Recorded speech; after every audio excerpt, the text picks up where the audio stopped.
విజయవాడ నుంచి మా ప్రతినిధి ప్రసన్న లైవ్ లో అడిగి తెలుసుకుందాం. ప్రసన్న, అక్కడి పరిస్థితి ఏంటి?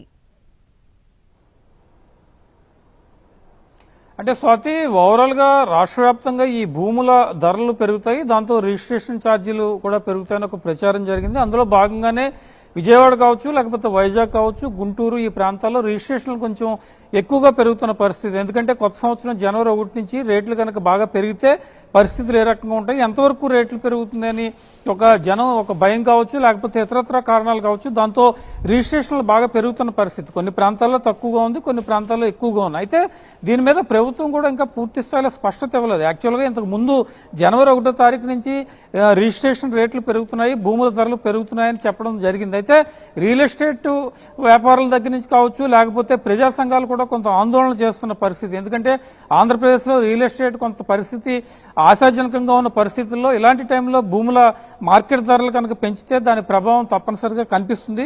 ప్రజల మీద కూడా కొంత ఇబ్బంది పడుతున్న అభిప్రాయాన్ని వ్యక్తం చేశారు. దీని అన్నింటినీ దృష్టిలో పెట్టుకుని ముఖ్యమంత్రి కావచ్చు, లేకపోతే ప్రభుత్వంలో వివిధ స్థాయి వర్గాలు కావచ్చు, దీనికి సంబంధించి కూలంకుషంగా ఒక ఎక్సర్సైజ్ చేసే విధంగా నిర్ణయం తీసుకునే పరిస్థితి కనిపిస్తుంది. మనం కూడా ఇవాళ రెవెన్యూ డిపార్ట్మెంట్లో కొంతమంది అధికారులతో మాట్లాడినప్పుడు కూడా ఈ నెల 30వ తారీఖున ఒక సమావేశం ఏర్పాటు చేసుకుంటున్నారు. ఒక 10 ఉమ్మడి జిల్లాల కలెక్టర్లు, జేసీలు, అదేవిధంగా ప్రజాప్రతినిధులు కూడా ఈ సమావేశానికి అటెండ్ అవుతారు. ఈ సమావేశంలో ఈ రిజిస్ట్రేషన్ ధరలకు సంబంధించి, భూముల ధరలు పెంచడానికి సంబంధించి ఒక నిర్ణయం తీసుకునే అవకాశం ఉంది.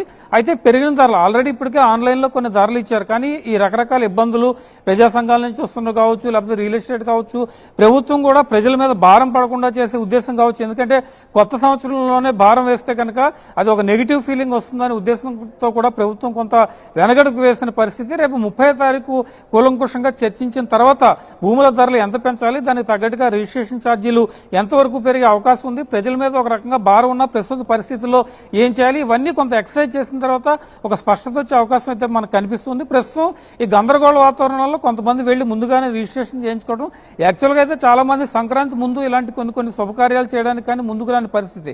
కొంతమంది న్యూ ఇయర్ గిఫ్ట్స్ ఇస్తూ ఉంటారు, ఇలాంటివి కూడా ఉన్నాయి. ఇవన్నీ ఓవరాల్ గా జరుగుతూ ఉన్నాయి. అయినప్పటికీ కూడా ప్రభుత్వం ఒక స్పష్టత ఇంకా ఇవ్వలేదు. కాబట్టి రేపు 30వ తారీఖు మీటింగ్ జరిగిన తర్వాత ఒక స్పష్టత వచ్చే అవకాశం ఉంది. ఆ తర్వాత యాక్చువల్ గా కేబినెట్ సమావేశం కూడా 2వ తారీఖు షెడ్యూల్ అయింది, జనవరి 2వ తారీఖుకి.